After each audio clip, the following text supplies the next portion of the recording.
नमस्ते भाइयों बहनों, स्वागत है आपका आज के इस प्रोग्राम में। क्या आप जानते हो कि आज के समय में सबसे विस्फोटक जो जगह है इस पृथ्वी पर, वो है यरूशलेम, जिसके लिए तीन धर्म लड़ रहे हैं। तीन यानी दो पकड़ सकते हो, जैसे कि इस्लाम एक साइड में और दूसरा है यहूदी और क्रिश्चियंस। तो ऐसा क्यों है कि यरूशलेम का इतना महत्व है, तीनों धर्मों में क्यों है और इसकी क्या सच्चाई है, इसमें हमको क्या सीखने को मिलेगा, वो हम देखते हैं आज की श्रृंखला में। इससे पहले कि हम आगे बढ़े, मैं आपसे पूछना चाहूंगा, क्या आपने हमारे चैनल को सब्सक्राइब किया है? अगर नहीं तो जरूर कीजिएगा, अभी कीजिएगा, क्योंकि हम हर हफ्ते नया प्रोग्राम अपलोड करेंगे। और बेल आइकन पे जरूर क्लिक कीजिएगा, इससे हमें पता चलता है कि आपको क्या पसंद आया, नहीं आया। और लाइक और सब्सक्राइब भी कीजिएगा, लाइक भी कीजिएगा, शेयर भी कीजिएगा हमारे इस प्रोग्राम को जितने आपके कॉन्टैक्ट्स हैं उनके साथ में। तो चलिए शुरू करते हैं आज के इस एपिसोड को। हम जो पॉपुलर मीडिया से हम पहले पता लगाने की कोशिश करेंगे कि जो जनरल अंडरस्टैंडिंग, जो परसेप्शन क्या है कि यरूशलेम इतना इंपॉर्टेंट क्यों है।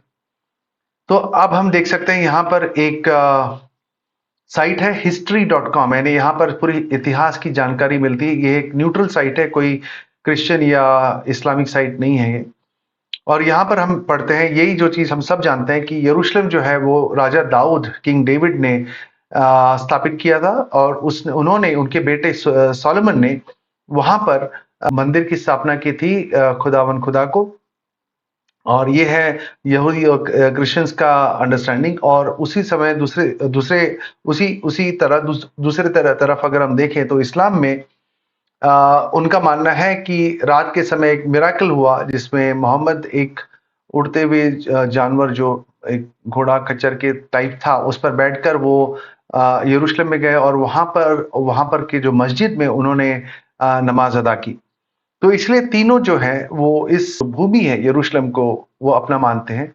और जैसा आप जानते हैं कि मुसलमान ये भी मानते हैं कि इब्राहिम जिसे हम कहते हैं, वो भी उनके नबियों में से एक हैं। यानी क्रिश्चियन या इस्लाम, जो यहूदी उसे उन्हें नबी नहीं मानते, तो भी इस्लाम मानता है। वैसे ही वो ईसा, जो लोग कहते हैं कि यीशु मसीह है, उनको भी मानते हैं, जिनका जन्म इजराइल में हुआ था और यरूशलेम में वो अपना प्रचार किया करते थे। और उसी तरह से हम देखेंगे वॉशिंगटन पोस्ट है, जो एक काफी जाना माना मैगजीन है। वहां पर भी हम देखते हैं कि जो यरूशलेम है, एक छोटी सी, यानी एक मॉल है वॉशिंगटन में, उसका तकरीबन दुगना साइज का है, छोटी सी जगह है।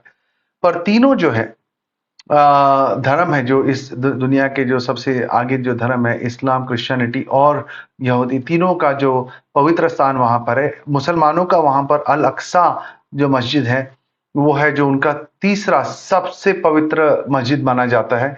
उसी तरह से वहां पर जो यहूदियों का जो मंदिर हुआ करता था, उसका एक हिस्सा पड़ा है वेस्टर्न वॉल जिसे कहते हैं।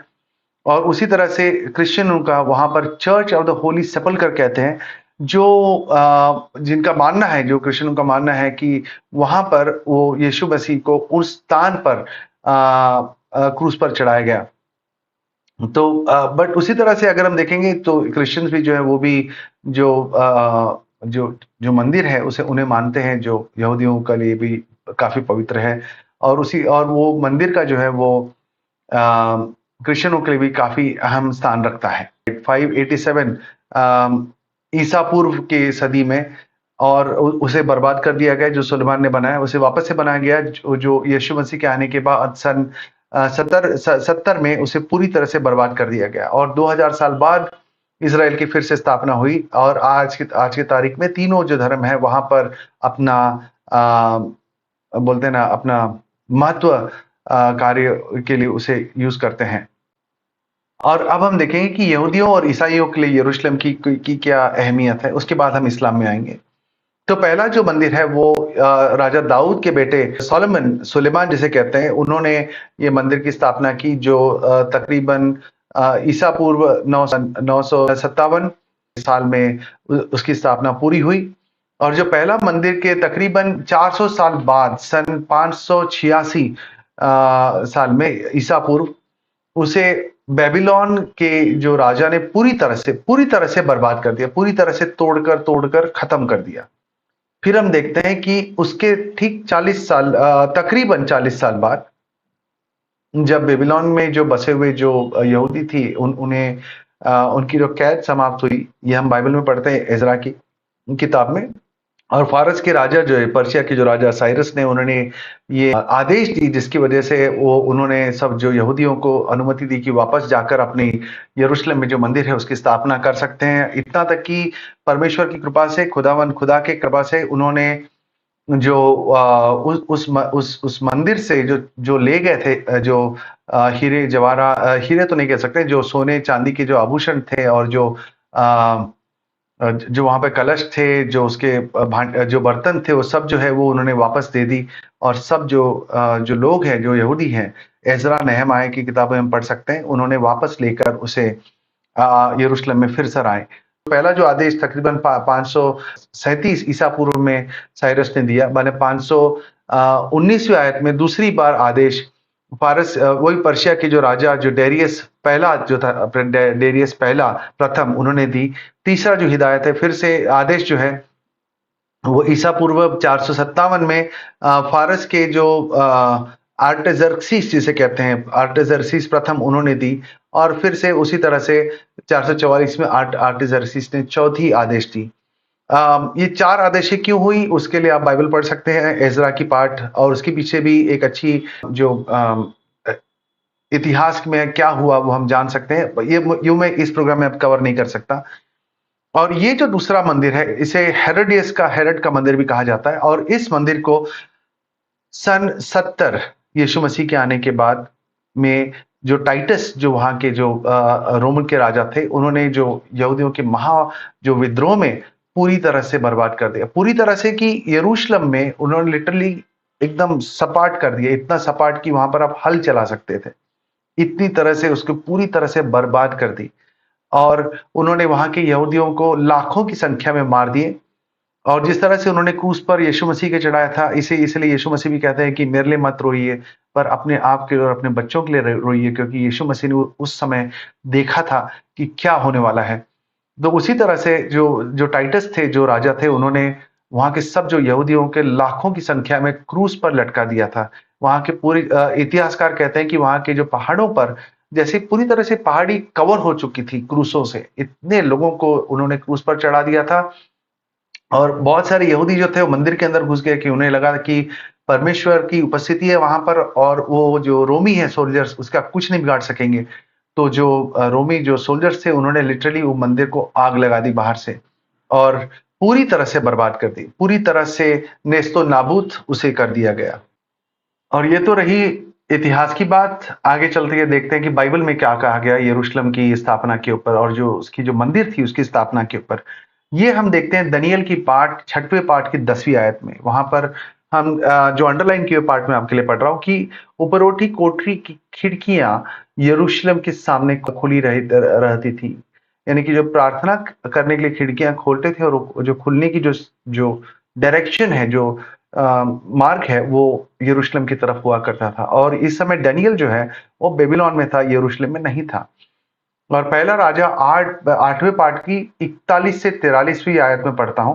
तो ये पूरी जो चैप्टर है, पहला राजा की जो 8वीं पाठ जो है, ये पूरी जो चैप्टर है, इसमें जो राजा सुलेमान जो है, जब वो मंदिर की स्थापना होती है, उसमें वो प्रार्थना करते हैं कि किस तरह से परमेश्वर की उपस्थिति हमेशा उनके लोगों के साथ रहे। और अगर कोई गलतियां करते हैं और परमेश्वर की तरफ आंखें उठाकर देखती हैं, उनके मंदिर की तरफ वो मुंह करके प्रार्थना करते हैं, तो उन्हें क्षमा कीजिए। ये बात सुलेमान कहते हैं। और ये हम देखे हैं, इस भवन की ओर प्रार्थना करें, वह तो तेरे बड़े नाम और बलवंत हाथ और बढ़ाई हुई भुजा का समाचार पाए। इसलिए जब ऐसा कोई आकर इस भवन की ओर प्रार्थना, इस भवन की ओर, भवन कौन सा? परमेश्वर की जो मंदिर की बात हो रही है। वैसे ही हम देख सकते हैं दूसरा इतिहास की 6वीं पाठ की 34वीं आयत, 2 क्रॉनिकल 6:34 में हम देखते हैं कि जब तेरी प्रजा के लोग जहीं कहीं तू उन्हें भेजे, वहां अपने शत्रुओं से लड़ाई करने को निकल जाएं, और उस नगर की ओर जिसे तूने चुना है यानी यरूशलेम, और इस भवन यानी कि जो मंदिर है उसकी ओर जिसे मैंने तेरे नाम का बनाया है।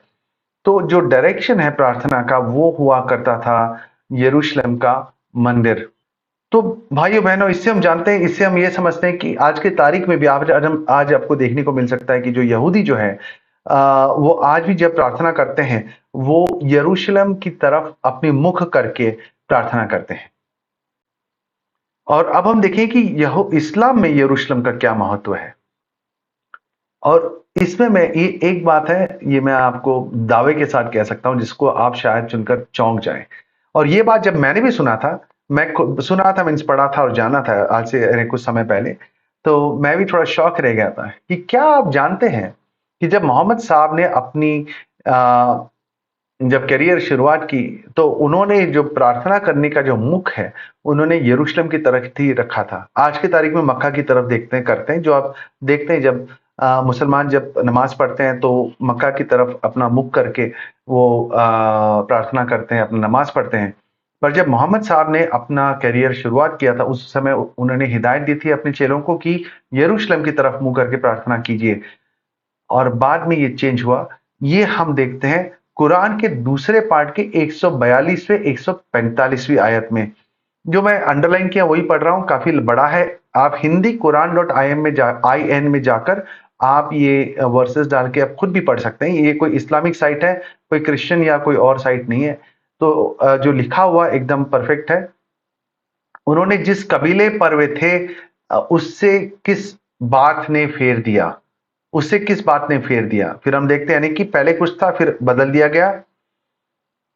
और दूसरे आयत में 143 में देखते हैं, और इसी प्रकार हमने तुम्हें मध्यवर्ती उम्मत समुदाय बना दिया ताकि तुम सब पर साक्षी बनो और रसूल तुम पर साक्षी हो। और हमने इस वह किबला जिस पर तुम थे इसलिए बनाया था ताकि ये बात खोल दे कि कौन फिर जाता है, और ये बात बड़ी भारी थी परंतु उनके लिए नहीं जिन्हें अल्लाह ने मार्गदर्शन दे दिया, और अल्लाह ऐसा नहीं कि तुम्हारा ईमान को व्यर्थ कर दे, अर्थात बैतुल मकदस की दिशा में नमाज पढ़ने। और आगे हम देखते हैं नेक्स्ट वर्स 144वीं आयत में, तो हम अवश्य आपको उस किबले काबा की ओर फेर देंगे, यानी कि पहले किसी और था तो अब फेर देंगे, है ना, जिससे आप प्रसन्न हो जाएं। तो अब अपना मुख मस्जिद हराम की ओर फेर लो, यानी मस्जिद जो मक्का की मस्जिद है उसकी तरफ फेर लो। यानी पहले किस तरफ था, वो यरूशलेम की तरफ था। तो आगे हम देखते हैं, this is the most important, ये सबसे अहम वर्स है। और इसे पढ़ने के लिए मैं कुरान जो है हिंदी में मेरे पास है उसे मैं ओपन कर आपके लिए पढ़ूंगा। जो वर्स जो आप स्क्रीन पर देख रहे हैं वो हिंदी कुरान.in से है, और जो मैं वर्स अभी आपको पढ़ रहा हूँ वो भी एक हिंदी कुरान से, थोड़ा ट्रांसलेशन आगे पीछे होता है बट ओवरऑल जो है वो एक ही है। तो मैं पहली आयत पढ़ता हूं, वह पाक है जो एक रात अपने बंदे को मस्जिदुल हराम में मस्जिद अक्सा तक जिसके चारों तरफ हमने बरकतें रखी हैं ले गया ताकि हम उसे अपनी निशानियां दिखाएं। तो यहां पर हम देखते हैं कि अल्लाह ने नबी को मस्जिद अल अक्सा की तरफ ले गए। पर ये एक ही वर्स नहीं है, पर आपको ये समझना है कि जो कुरान में है जो वर्सेस है उसमें कोई अर्थ नहीं होता जब तक आपको पता ना हो कि उसका बैकग्राउंड क्या है। अब ये अगर आप एक वर्स पढ़े इसके बारे में क्या बैकग्राउंड है, कौन से घोड़े पर कहाँ बैठ के कैसे गए क्या हुआ, ये आपको कुछ ज्ञान नहीं मिलेगा। काफी वर्सेस में कुरान कहता है कि वो एकदम फुल्ली सेल्फ सफिशिएंट है, उसे और कोई चीज की जरूरत नहीं, पूरी तरह से क्लियर है। पर वो पूरी तरह से क्लियर नहीं है। अगर आप पढ़ेंगे आपको कुछ समझ में नहीं आएगा जब तक आप उसकी कमेंट्री ना पढ़ो या हदीसों में न जाओ। तो अभी हम उस हदीसों की तरफ जाते हैं और यहां पर हम देखते हैं उसकी कमेंट्री मीन्स उस पर एक्सप्लेनेशन है। और ये जो मैंने एक्सप्लेनेशन आपके सामने रखा है वो इब्न खतीर का है। इब्न खतीर इस्लाम में सबसे ज्यादा जाने जाए, सबसे ज्यादा जो पसंद करते हैं, सबसे ज्यादा जिनकी आदर होती है उनकी कमेंट्री इब्न खतीर की है। इतना तक कि जो जनाब जो जाकिर नायक है वो भी इन्हें कह नहीं सकता कि गलत कह रहे हैं। तो यहाँ पर जो मैंने कॉपी पेस्ट की हुई है उनकी तफसीर इब्न कतीर की, तो उन्होंने बताया कि इसका मतलब क्या है, मस्जिद अल अक्सा का मतलब क्या है, जो 17वें पार्ट की पहली आयत में कुरान में लिखा है। उसका मतलब है वो पवित्र स्थान, पवित्र घर जो यरूशलेम में है, इतना लिखा है। और यहाँ पर उन्होंने कहा कि ये इब्राहिम के समय ने इब्राहिम के समय से है, और वहां पर पूरे जो नबी एक साथ मिले थे, और वहां पर जो मोहम्मद जो उनके नबी हैं उन्होंने उन्हें प्रेयर में आगे किया। और इस पर इब्न कतीर कहते हैं कि इससे हमें पता चलता है कि सबसे बड़े जो उनके नेता हैं, सबसे बड़े जो उनके लीडर हैं, वो मोहम्मद साहब हैं। ये उनके जो कमेंट्री के 551वें पेज पे हमें पढ़ने को मिलता है। आगे हम देखते हैं। अभी जो बहुत बड़ा है मैं उसे संक्षिप्त में मैं आपको एक्सप्लेन कर देता हूं कि जब वो वापस आए अपने कबीले पर, अपने ये जो जाकर वापस आए, तब उनको बाकी सब जो उनके जो लोगों ने पूछा कि वहां पर उन्होंने क्या देखा। बैतुल मक़दिस यानी जो यरूशलेम में जो मस्जिद है, बैतुल मक़दिस जिसे कहते हैं, वहां पर उन्होंने क्या देखा। पर मोहम्मद साहब थोड़े स्ट्रेस आउट थे तो उन्हें याद नहीं रहा। तब अल्लाह ने ये लिखा है ऐसे कि अल्लाह ने उनके सामने वो जो बैतुल मक़दिस उनके आंखों के सामने उन्हें बता दिया, और वो फिर उन्होंने देखकर जो भी उन्हें दिखाई दिया वो उन्होंने अपने चेलों को बताया। और ऐसा है कि उन्होंने बुराक जो जानवर का अल बुराक था, उन्होंने पहुंच के वो जो मस्जिद के दरवाजे पर उन्होंने खूंटे से उन्हें बांध दिया। फिर वो अंदर जाकर उन्होंने नमाज पढ़ी। फिर उन्होंने वापस बाहर आए और वहां पर जो बाकी सब नबी उन्हें मिले, और उन्होंने उन्हें नमाज में ले गए। जब नमाज का समय आया, और फिर वो मस्जिद से यानी वो मस्जिद से बाहर आए, और फिर वापस से बुराक पर बैठकर वो वापस अपनी जगह में चले गए, अपने मक्का में वापस आ गए। और यहाँ पर हम देखते हैं हदीस में क्या लिखा है। तो सबसे पहले हम देखेंगे इब्न साद की अल तबाकत अल कबीर, और ये जो इनकी काफी जानी मानी उनकी जीवनी है।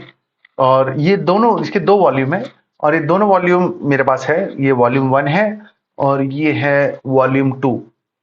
ओके, तो इसमें हम देखते हैं आगे हम देखते हैं कि किस तरह से वो रात में उनके पास आ, जब वो एक पहाड़ के पास थे, तब मैं ट्रांसलेट कर रहा हूं। मैं, अगर मेरे से कोई गलती हो तो मुझे माफ कीजिएगा, ये मैं कुछ जानबूझ के गलतियां नहीं कर रहा हूं, मैं भी जो मेन थिंग है वो मैं आपको बता रहा हूं।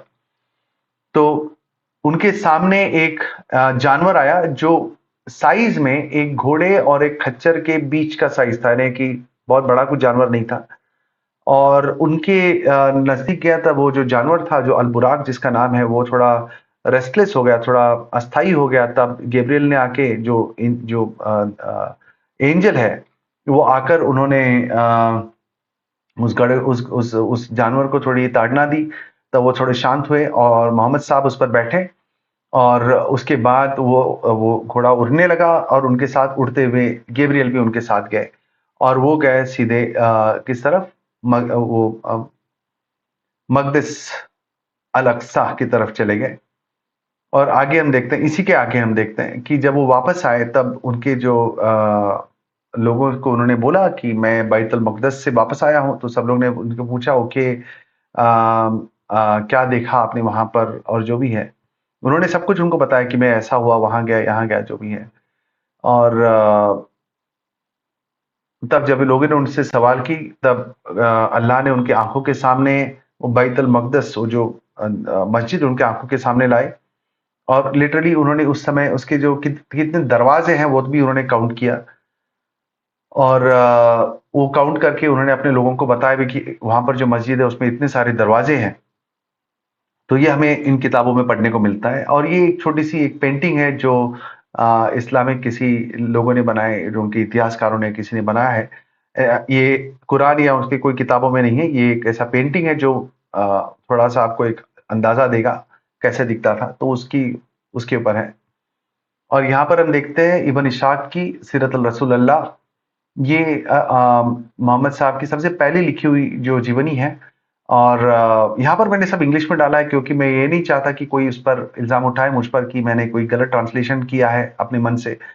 मैं अपने मन से ट्रांसलेशन करके आपको बता रहा हूँ, पर अगर आप चाहें तो सामने वर्सेस हैं, आप खुद भी पढ़ सकते हो कि यहाँ पर भी वही लिखा गया है कि इसकी इसके पेज 181 और 182 में कि वहाँ पर वो गए और वहाँ पर जो अहिल्या की जो मस्जिद है वहाँ पर गए। और अहिल्या और ये अल-अक़सा ये यरूशलेम का ही नाम है। और वहाँ पर वो गए जब तक वो यरूशलेम के मंदिर तक नहीं आए, और वहाँ पर उनको एक गैब्रियल ले गए थे। और यहाँ पर हम देखते हैं सही अल बुखारी। सही अल बुखारी एक बहुत ही निहायत ही इम्पोर्टेंट किताब है इस्लाम में, सुन्नी इस्लाम में। और जो सुन्नी है, जो सही अल मुस्लिम है, सही अल बुखारी जो है, वो लिटरली कुरान के लेवल पर समझते हैं, क्योंकि इसमें उनके नबी के जो जीवन के बारे में काफ़ी डिटेल्स हैं। और ये जो इतने सारे जो वर्सेस हैं कुरान में, उसके रेवलेशन कब हुआ, क्या हुआ, कैसे हुआ, उसका जो डिटेल्स आपको हदीसों में ही मिलेगा। आपको ये समझना है भाइयों-बहनों कि जो कुरान में मोहम्मद साहब का जो नाम मोहम्मद वो सिर्फ़ 4 बार है।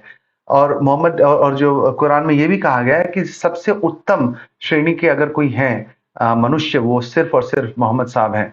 बट मोहम्मद साहब ने अपनी जीवनी कैसे जी, ये कहीं पर भी नहीं लिखा है। और ये जो आपको डिटेल्स है, ये आपको सिर्फ़ हदीसों में मिलेगा। तो आगे देखते हैं, सही अल बुखारी में भी ये लिखा है कि वो गए, अल्लाह ने उनके सामने बैतुल मुक़द्दस दिखाया, जो उन्होंने फिर से देखकर कुरैश के लोगों को बताया। यही बात हमें सही अल बुखारी के वॉल्यूम नंबर 5, बुक नंबर 58 और नंबर 228 में भी देखने को मिलता है कि अल्लाह ने उन्हें ले गए थे रात के समय। ये जो जर्नी जो उन्होंने की, जो ट्रिप उन्होंने किया, उन्हें बैतुल मक़दस यानी कि यरूशलेम तक ले गए। और ये एक हकीकत की घटना थी और एक सपना नहीं था, ये इनकी किताबों में लिखा है। और सही अल मुस्लिम है, दूसरी किताब है जो मुसलमानों के लिए बहुत बहुत ज़्यादा अहमियत रखती है। और यहाँ पर भी वही चीज़ लिखा गया जो मैंने पहले आपके सामने पढ़ा था कि एक जानवर जो सफ़ेद है, लंबा है, पर घोड़े से बड़ा बट खच्चर से थोड़ा छोटा। और उस पर बैठकर ये गए थे और उन्होंने मोहम्मद साहब गए थे और उन्होंने जहाँ पर गए थे मंदिर में, मस्जिद में, वहाँ पर जाकर उन्होंने नमाज़ पढ़ी। और फिर हम देखते हैं यहाँ पर इब्न माजा अल तिर्मिज़ी नंबर 247 में हम देखते हैं कि ये काफ़ी इम्पोर्टेंट है, आपको समझिएगा कि यहाँ पर जो है मोहम्मद साहब अपने चेलों को हिदायत दे रहे हैं कि अगर कोई अपने घर में प्रार्थना करता है, तो वो उस नमाज की वैल्यू एक नमाज की होती है। अगर वो जाकर अपने कबीले के साथ में बैठकर नमाज पढ़ता है, तो उस नमाज की कीमत होती है 25 नमाज जितनी। और अगर वो बंदा जाकर शुक्रवार को वहाँ के मस्जिद में अगर नमाज पढ़ता है, तो वो नमाज का कीमत होगा 500 नमाज। और उसी तरह से अगर वो मस्जिद अल अक्सा, बैतुल मक़दिस जिसे कहते हैं, वहाँ पर जाकर अगर नमाज पढ़ता है, तो उस नमाज की कीमत 50,000 नमाज जितनी होगी। और अगर और वैसे ही अगर वो जाकर मदीना के मस्जिद में जाकर अगर नमाज पढ़ता है, तो उसकी कीमत भी 50,000 जितनी होगी। 50,000 नमाज जितनी, एक नमाज 50,000 नमाज जितनी होगी। और उसी तरह से अगर वो जाकर जो काबा वाले मस्जिद में करता है, यानी कि मक्का के मस्जिद में करता है, तो उस एक नमाज की कीमत 1,00,000 नमाज जितनी होगी। तो आप समझ सकते हैं कि मोहम्मद साहब ने कितना अहमियत रखी थी इस मस्जिद के ऊपर जो यरूशलेम में है। और फिर हम देखते हैं यहाँ पर और एक हदीस में जो मलिक अल मुवत्ता वॉल्यूम नंबर 5 उसका नंबर 17 में है कि अगर यहाँ पर हम कहते हैं कि यहाँ पर नबी साहब कहते हैं कि अगर कोई अगर आपको जर्नी करनी यानी कि कहीं पर अगर जाना है, तो अगर आपको ये सिर्फ 3 मस्जिद में जाना आवश्यक है। पहला है जो मस्जिद अल हराम जो मक्का में है, दूसरा है वो मस्जिद जो मदीना में है, और तीसरा है मस्जिद जो एलिया या मस्जिद बैतुल मक़दिस की है। ये दोनों नाम यरूशलेम की है। तो तीनों मस्जिदों में जाने की हिदायत मोहम्मद साहब देते हैं अपने चेलों को। और एक मुसलमान के लिए आपको ये समझना है कि ये 3 मस्जिदों का दौरा करना जरूरी है, हिदायत दी है मोहम्मद साहब ने, और ये हमें फिर से सही अल बुखारी में देखने को मिलता है, volume number 2, book number 21, number 281। यहाँ पर लिखा है कि मोहम्मद साहब कहते हैं, अपने अपने चेलों को हिदायत देते हैं कि कहीं पर भी आप जर्नी पर जाने से पहले आपको 3 मस्जिदों पर जाना है। पहला है मस्जिद अल हराम, यानी कि जो मक्का की मस्जिद है, दूसरा है मदीना की मस्जिद, और तीसरा है मस्जिद अल अक्सा, जो मस्जिद यरूशलेम में है। तो आप समझ सकते हैं कि मुसलमानों के लिए कितनी इंपॉर्टेंट मस्जिद है, जो मोहम्मद साहब ने कही वहां पर जाकर आपको प्रार्थना करनी है। और फिर हम देखते हैं Sahih al Bukhari volume number 4, book number 55 और उसके नंबर 585 में, वहां पर जो अबूदार, जो उनके एक चेले हैं, वो मोहम्मद साहब से पूछते हैं कि इस धरती पर सबसे पहला जो मस्जिद कौन सा बना था? तो उन्होंने कहा जो सबसे पहला जो मस्जिद था वो मक्का में बना। फिर उन्होंने पूछा अबूदार ने कि दूसरा कौन सा था? तो उन्होंने कहा जो मस्जिद अल अक्सा जो यरूशलेम में है वो बना। फिर उससे पूछा गया कि इसकी उसको बनाने में कितना समय लगा? तो मोहम्मद साहब ने कहा उसे 40 साल लगे। इतना तक कि उन्होंने पूरा उसका हिस्टोरिक बैकग्राउंड भी दे दिया। तो भाइयों, इससे आप समझ सकते हो कि कितनी इंपॉर्टेंट है ये मस्जिद मुसलमानों के लिए। पर अब अपना दिल थाम लीजिए, क्योंकि एक बात मैं आपसे कहना चाहूंगा जो आप सुनकर आप हिल जाओगे। वो ये बात है कि ये जो मस्जिद अल अक्सा है, हकीकत में इतिहास के हिसाब से, फॉरगेट कुरान भूल जाइए, इस्लाम भूल जाइए, बाइबल भूल जाइए, यहूदी क्रिश्चियन सब भूल जाइए, इतिहास के हिसाब से आपको पता है जो मस्जिद अल अक्सा जो है, जो मस्जिद में जो यरूशलेम में जो मस्जिद है, वो कब बनी? मोहम्मद साहब के मरने के तकरीबन 60 साल बाद। इतिहास कहता है, इस्लाम के सोर्सेस कहते हैं, इन्हें बनाने वाला था अमीर अब्दुल मलिक ने बनाया 691 ईसदी में। यानी कि मोहम्मद साहब की जो निधन हुआ वो था 8 जून 632 में आए थे, तो 632वीं सदी में, तो तकरीबन 60 साल बाद ये मस्जिद बना। तो सवाल ये उठता है कि ये जो 70वें पाठ की जो पहली आयत जो हम लोग ने इस कुरान से जो पढ़ी, इस कुरान से जो पढ़ी, ये होना संभव ही नहीं था। आप समझ सकते हो कितनी बड़ी एक इश्यू है, प्रॉब्लम है इस्लाम के लिए। तो इस पर 5 सवाल उठते हैं जो मैं मुसलमानों से करना चाहूंगा। पहला, स्वर्ग जाने से पहले मोहम्मद किस मंदिर में गए? अगर ये मस्जिद अगर उस समय अस्तित्व में नहीं था तो किस मस्जिद में गए? किस मस्जिद में प्रवेश किया और कहां पर प्रार्थना की? दूसरा सवाल, ये देखते हुए कि कुरान में एक मस्जिद की यात्रा का उल्लेख है जो मोहम्मद के जीवन काल के दौरान अस्तित्व में था ही नहीं, तो आप जो अगर मुसलमान हो तो कुरान को 100% आप पर में आप अल्लाह का कलाम कैसे मान सकते हो? तीसरा सवाल, ये तथ्य के प्रकाश में जो मैंने तथ्य आपके सामने रखी, ये आप खुद ही रिसर्च करके देख सकते हो कि कुरान और इस्लाम परंपराओं दोनों में यह ऐतिहासिक त्रुटि है। आप मोहम्मद और पहले मुसलमानों के जीवन पर विश्वसनीय जानकारी प्रदान करने वाले किसी भी बातों के स्रोत पर कैसे भरोसा कर सकते हो? यानी कि मैंने आपको इतनी सारी हदीसें जो बताई, जहां पर ये बताया गया था कि मोहम्मद साहब गए, उन्होंने सबको हिदायतें दी कि मस्जिद अल अक्सा में जाओ, मस्जिद अल अक्सा में जाओ, मस्जिद अल अक्सा में जाओ, मस्जिद अल अक्सा में जाओ, मस्जिद था ही नहीं। तो फिर आप जो मोहम्मद के बारे में जो उनकी हदीसों में सब जो पढ़ते हो उस पर विश्वास कैसे कर सकते हो?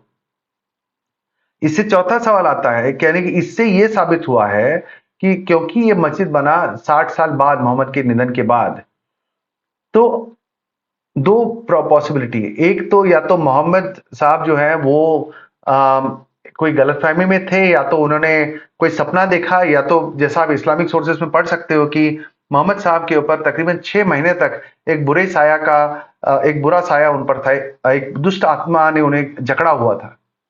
तो ये भी हो सकता है कि ये जो वर्ष है वो उस समय आया हो, और अगर उस समय आया हो तो ये जो दुष्ट आत्मा का वर्ष इस कुरान में कैसे आया? और अगर आ सकता है तो आप पूरे कुरान पर कैसे विश्वास कर सकते हो? और इसमें अगर ये भी हो सकता है दूसरा पॉसिबिलिटी कि ये वर्स कभी कुरान में था ही नहीं और मोहम्मद साहब के निधन के बाद मुसलमानों ने इसमें ये वर्स घुसाया हो और वो हदीसें उन्होंने इन्वेंट की हो, यानी कि ऐसी बना दी, गप बना दी। तो आप किस चीज पे विश्वास कर सकते हैं? आखिरी सवाल, यदि आपको कुरान के भीतर एक इस तरह की ऐतिहासिक समस्या का उत्तर उत्तर नहीं मिल सकता, तो आप अभी भी मुसलमान क्यों बने हो? इससे बड़ी प्रॉब्लम ये है भाइयों बहनों, ध्यान से सुनिएगा, कि इसी जो गप की वजह से, इसी गलती की वजह से, इसी जो अ, षड्यंत्र जो रचा गया, उस वजह से, शैतान का रचा हुआ जो षड्यंत्र की वजह से आज की तारीख में पूरा जो मिडल ईस्ट है, वो एक बारूद के टीले पर बैठा हुआ जैसा है, जो कभी भी फट सकता है। ऐसी षड्यंत्र, ऐसी साजिश सिर्फ और सिर्फ शैतान की तरफ से आ सकती है, जो उनके चुने हुए यहूदी और क्रिश्चियंस के खिलाफ आ रही है। अगर ये नहीं होता, ये वर्स, ये जो पागलपन जो हम देख रहे हैं, अगर ये रिवील नहीं होता, अगर ये उनके कुरान और उनके हदीसों में नहीं होती, तो आज मुसलमान लड़ नहीं रहे होते हैं कि हमारा भी वो पवित्र स्थान है जिनको यहूदियों ने जकड़ा हुआ है। हजारों साल में लाखों लोगों की जाने गई इस वजह से। जो मोहम्मद साहब के बाद काफी जो जो जो इस्लाम का जो प्रचार हुआ और वो जो आगे बढ़ा तलवार की धार पर, और जो सबसे पहला जो उनका फोकस था, जो ऑटोमन एम्पायर के गिरने तक, जो 19वीं सदी में जो गिरा, ब्रिटिशर्स ने उन्हें खत्म किया, पूरा उनका जो फोकस यरूशलेम पे था, क्योंकि ये उनके लिए बहुत ही अहम जगह था, जहां पर उनके हदीसों के हिसाब से प्रार्थना करना जरूरी था, और ये उनके लिए बहुत ही पवित्र स्थान था। पर किसी भी हाल में एक मोहम्मद साहब ने सपना देखा, उसके लिए आपने इतना बड़ा हुदगंड मचा दिया। यहां पर यहूदियों के लिए ये जो स्थान है यरूशलेम, क्रिश्चियनों के लिए जो स्थान है, उस पर उनका 3000 साल से ज्यादा इतिहास है। तो इस एक एक तरफ है 3000 सालों का इतिहास, और एक तरफ है एक बुरा सपना। आप ही जज कीजिए कि किसका हक बनता है इस जमीन के ऊपर। अंत में जो मुसलमान है या जो कोई इस प्रोग्राम को देख रहा है, मैं फिर से आपको न्योता देना चाहूंगा यीशु मसीह के पवित्र नाम में, कि कितना सुंदर है वो वचन जहां पर यीशु मसीह कहते हैं कि जहां पर 2 या 3 जमा हो, हाजिर हूं मैं उनमें, हाजिर हूं मैं उनमें। कोई जगह की जरूरत नहीं है, जहां भी आप हो, कोई मंदिर की जरूरत नहीं है, जहां भी आप हो, यीशु मसीह, आप जब आपने खुले मन से, पवित्र मन से आपने बुलाया, वो जरूर वहां पर है। और आप देख सकते हैं इसी बात पर कि जो यीशु मसीह के नाम में जो है, अ, इस्लाम के हिसाब से अगर आपको प्रार्थना करना हो तो 2 जगह में नहीं कर सकते, उनके सोर्सेस में लिखा है। पहला है जहां पर जो मृत शरीर रखते हैं, जैसा कब्रिस्तान, या दूसरा है जो बाथरूम में हो, तो आप प्रार्थना नहीं कर सकते अल्लाह को। पर देखिए, हमारा प्रार्थना, हमारे जो खुदा है, जो आपको और मुझे अपना बच्चा समझता है, वो ऐसी कोई हिदायतें में नहीं दी है। जहां पर भी हो, आपने याद किया तो परमेश्वर आपका आवाज, आपकी प्रार्थना जरूर सुन रहा है। मैं अगर आप में से कोई भी अगर एक माता पिता है, तो आपको मैं पूछना चाहूंगा, अगर आपके लाडले बेटे या बेटी ने आपको बाथरूम में बैठे हुए अगर चिल्लाया मम्मी या पापा, क्या आप बोलेंगे आप मुझे अंदर से क्यों बुलाए? क्या आप दौड़ के जाओगे? नहीं। उसी तरह से जो परमेश्वर है, जो आपसे प्रेम करता है अपने बच्चे की तरह, तो वो भी जहां पर भी हो, सच्चे मन से पुकारो, वो आपके साथ है। इसी पर मैं अपना प्रोग्राम बंद करता हूं, और अगले प्रोग्राम अगले हफ्ते जो हम रिलीज करेंगे, उसका इंतजार कीजिएगा। तब तक के लिए खुदा आपके साथ रहे। God bless you.